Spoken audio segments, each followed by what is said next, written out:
마가복음 11장 15절부터 19절까지 제가 봉독해 드리겠습니다.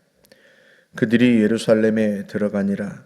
예수께서 성전에 들어가사 성전 안에서 매매하는 자들을 내쫓으시며 돈 바꾸는 자들의 상과 비둘기 파는 자들의 의자를 둘러 엎으시며 아무나 물건을 가지고 성전 안으로 지나다님을 허락하지 아니하시고 이에 가르쳐 이르시되 기록된 바 내 집은 만민이 기도하는 집이라 칭함을 받으리라고 하지 아니하였느냐. 너희는 강도의 소굴을 만들었도다 하시매 대제사장들과 서기관들이 듣고 예수를 어떻게 죽일까 하고 꾀하니 이는 무리가 다 그의 교훈을 놀랍게 여김으로 그를 두려워하밀러라. 그리고 날이 저물매 그들이 성 밖으로 나가더라. 아멘. 베다니에서 아침 일찍 나와서 예루살렘 성전으로 예수님께서 들어가시는데요. 성전에 들어가신 주님이 성전 안에서 장사하는 사람들의 상을 둘러 엎으시고 그들을 내쫓으십니다. 어떻게 성전 안에서 장사를 하게 되었는가? 이방인의 뜰이라고 하는 곳에서 이루어진 일인데요. 대제사장 안나스 때에 대제사장 안나스가 그 감람산에서 팔던 재물을 성전 안에 이방인의 뜰에서 팔도록 허용을 했습니다. 그러니까 순례객들이 멀리에서부터 재물을 가지고 올 수 없잖아요. 소나 양이나 염소를 멀리에서부터 끌고 올 수 없기 때문에 예루살렘 성 바로 밖에 있는 감람산에 그 제물을 파는 번제나 또 속죄제 같은 제물로 드릴 짐승들을 파는 시장이 있었습니다. 그리고 돈 바꾸는 환전상들도 있었는데요. 그 당시 유대가 로마의 속국이었기 때문에 화폐에 가이사, 그러니까 로마 황제의 두상이 새겨져 있었단 말이죠. 그것을 우상이라고 해서 성전 안에서 헌금으로 받지 않았습니다. 성전 안에서 쓰는 돈이 따로 있었는데 헌금으로 드리는 돈이 아무것도 새겨져 있지 않은 돈이 따로 있었는데요. 그래서 성전에서 헌금하는 사람들은 그 감람산 그 재물시장에 펼쳐진 그 환전상에서 동전을 성전 안에서만 쓸 수 있는 돈으로 환전해서 가지고 들어가는 거죠. 그런데 대제사장 안나스가 이 재물시장과 환전시장에 욕심을 들여서 눈독을 들여서요, 그걸 성전 안으로 끌어들인 거예요. 이방인의 뜰이라고 하는 곳에 재물을 팔 수 있는, 양이나 염소를 팔 수 있는 시장을 만들고 거기에서만 파는 짐승을 제물로 합격 판정을 내리는 거죠. 그러니까 아무리 멀리에서 어렵게 힘들게 짐승을 끌고 왔어도 불합격 판정을 받으면 하나님께 제물로 드릴 수 없잖아요. 그러니 울며 겨자 먹기식으로 비싸고 또 볼품없는 그 짐승들을 그 이방인의 뜰에서 파는 그 재물시장에서 사서 하나님께 제물로 드릴 수밖에 없는 거죠. 거기에서 나는 이득을 이제 일부를 안나스가 자기가 착복한 겁니다. 하나님께 드리는 제사를 이용해서 자기의 이득을 취하는 그런 일이 성전 안에서 벌어진 거죠. 주님이 거기에 분노하시는 거예요.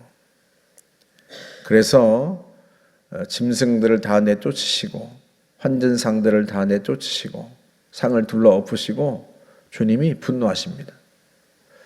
왜 그렇게 하세요? 성전은 주님의 것이란 말이죠. 단순히 주님의 것 정도가 아닙니다. 요한복음 2장에 보면 예수님께서 그 대제사장과 바리새인들에게 이 성전을 헐라, 내가 사흘 동안에 일으키리라 하고 말씀하십니다. 그들이 이 성전이 46년 동안에 지어졌는데 네가 사흘 만에 일으키겠느냐 하고 반문하는데요. 뭐라고 성경에 기록되어 있는가 하면 예수님은 성전된 자기 육체를 가리켜 말씀하심이라 하고 기록했어요. 성전이 무엇이다? 예수님의 육체나 예수님의 몸이라는 거예요. 단순히 성전이 예수님의 것이라 그 정도가 아니라 성전은 예수님의 몸이다 하는 거죠. 예수님의 몸인 성전에서 온전한 제사가 드려지는 게 아니라 사람들의 욕심이 거기에서 펼쳐지는 것을 주님이 허용하실 리가 없죠. 게다가 성전은요, 어떤 의미가 있는가 하면 성부 하나님께서 그곳에 임재하셔서 자기 백성에게 사죄의 은총을 선포하시고 은혜를 베푸시는 곳이란 말이죠. 처음 하나님께서 모세에게 성막을 만들게 하실 때 그 성막 안에 있는 지성소의 법궤 그 위에 그 속죄소 위에 하나님이 임재하세요. 자기 백성들 가운데 임재하시는 곳이 바로 성막입니다. 그 성막을 모세에게 만들게 하신 후에 이스라엘 백성들이 광야를 지날 때 이스라엘 백성들 진영 한가운데 성막이 있게 하셨단 말이죠. 성막을 한가운데 두고 이스라엘 백성들이 사방으로 진을 치게 했습니다. 그건 다른 의미가 아니에요. 하나님이 그들 가운데 임재하신다. 그들과 함께 하신다. 그런 의미예요. 그래서 더더욱 처음에 성막을 지을 때 나무나 이런 걸로 움직일 수 없는 성전을 지은 게 아니라 천막으로 움직일 수 있는 성전을 지은 거예요. 그게 성막이잖아요. 하나님이 이스라엘 백성들이 자기 백성이 어디를 가든 하나님이 그들과 함께 하신다는 그런 의미입니다. 성막은, 성전은 주님이 자기 백성과 함께 하시는 장소예요. 그곳에서 사죄의 은총을 선포하시고 대제사장이 1년에 한 번씩 대속죄일에 짐승의 피를 가지고 지성소에 들어가서 그 법궤 위 뚜껑, 법궤 뚜껑을 속죄소라고 하거든요. 그곳에 7번 피를 뿌리고 하나님이 그곳에 임재하셔서 사죄의 은총을 선포하시는 곳이란 말이죠. 자기 백성을 거룩하게 하시고 자기 백성과 함께 거하시면서 그들의 길을 인도하시는 그게 성막이 갖고 있는 의미입니다. 그 성막이 예루살렘의 이제 성전으로 지어졌는데요. 여전히 동일한 의미를 갖고 있어요. 주님이 자기 백성과 함께 하신다. 그런데 그 모세 시대에 움직이는 성막과 솔로몬 시대에 예루살렘에 세워진 성전이 예수님 당시에는요, 하나님이 직접 찾아오신 것으로 나타납니다. 예수님께서 탄생하실 것을 가브리엘 천사가 요셉에게 현몽하여서 이야기하면서 뭐라고 얘기를 해요? 그 이름을 임마누엘이라 하리라. 임마누엘의 뜻이 뭔가 하나님이 우리와 함께 계신다. 예수님은 성전으로 이 땅에 오신 거예요. 하나님이 함께 하시는 분, 자기 백성과 하나님이 함께 하신다. 그 예수님의 이름 자체가, 임마누엘이란 이름 자체가 그런 의미란 말이죠. 성막과 성전을 통해서 하나님이 자기 백성과 함께 하셨는데 이제는 친히 하나님이신 그분이 육신을 가지고 이 땅에 내려오셔서 자기 백성과 함께 하신다. 자기 백성과 함께 하시면서 사죄의 은총을 베푸시고 거룩하게 하시고 그 인생을 인도하시는 그게 예수님이십니다. 그 예수님을 가리키는 게 성전이란 말이죠. 그러니까 성전에서는 주님이 하시는 일이 그대로 일어나는 거예요. 자기 백성과 함께 하시는 주님이 하시는 일, 성전은 주님의 몸으로서 우리에게 사주의 은총을 선포하시고 우리에게 은혜를 베푸시고 우리를 치유하시고 회복하시고 우리의 인생을 인도하시는, 그게 성전에서 이루어지는 일이고요. 그 성전은 주님의 몸을 가리키고 주님을 가리키는 것이란 말이죠. 그리고 무엇보다도 주님이 뭐라고 말씀하세요? 내 집은 만민이 기도하는 집이라 일컬어질 것이다. 이사야서 56장 7절의 말씀을 주님이 인용하신 건데요. 하나님께서 이사야 선지자를 통해서 말씀하시기를 내가 곧 그들을 나의 성산으로 인도하여 그들을 기쁘게 할 것이다. 어디에서? 기도하는 내 집에서 그들을 기쁘게 할 것이다. 그러니까 주님의 성전을 뭐라고 표현하는가? 기도하는 내 집, 그렇게 표현합니다. 그들의 번제와 희생을 나의 제단에서 기쁘게 받으리니 이는 내 집은 만민이 기도하는 집이라 일컬음이 될 것이라. 하나님의 집은, 예배당은, 성소는 기도하는 집입니다.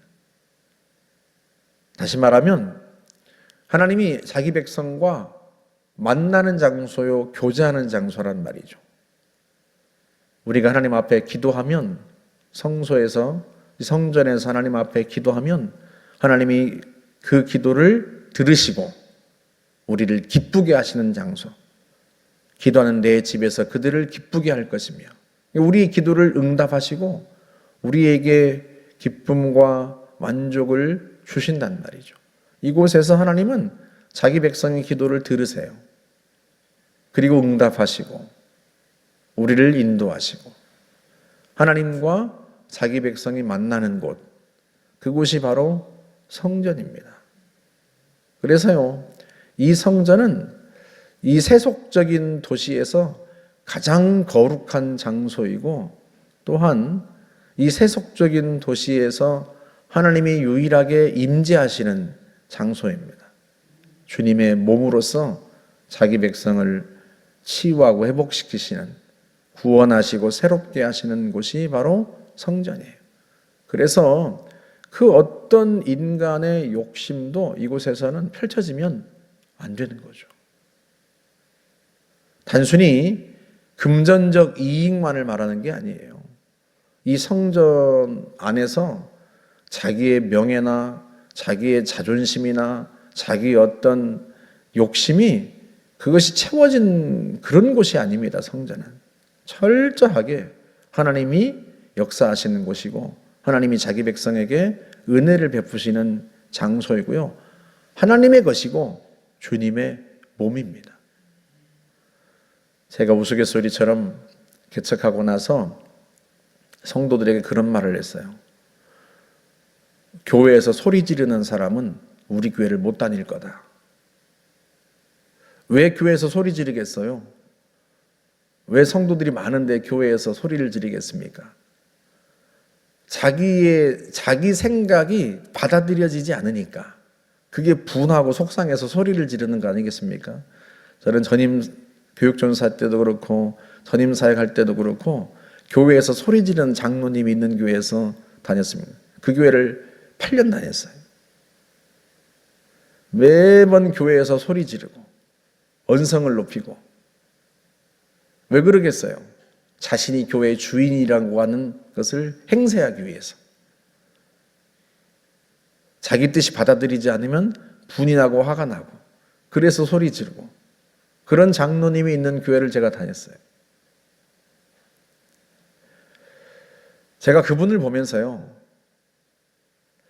교회는 인간이 자기 욕심을 채우는 곳이 아니다. 그걸 정말 그래서는 안 된다는 걸 뼈저리게 7년 동안 제가 경험했습니다. 여기서 누가 나를 인정해 주지 않는다고, 내 뜻이 받아들여지지 않는다고, 그래서 그것이 분하고 속상해서 소리 지르면 그것은요, 하나님을 대적하는 거예요. 그게 하나님이 주인인 곳이고 주님의 몸인 교회에서 자기 욕심을 채우려 한다? 그거는요, 세상에서는 그럴 수 있어요. 직장에서는 그럴 수 있고 동네에선 그럴 수 있습니다. 하지만 주님의 몸인 교회에서, 그것도 하나님께서 자기 백성을 만나고 자기 백성을 기쁘게 하는 그곳에서 누가 감히 소리를 지르고 자기 욕심을, 자기 마음을, 자기 만족을 채우려 하겠습니까? 주님이 분노하세요.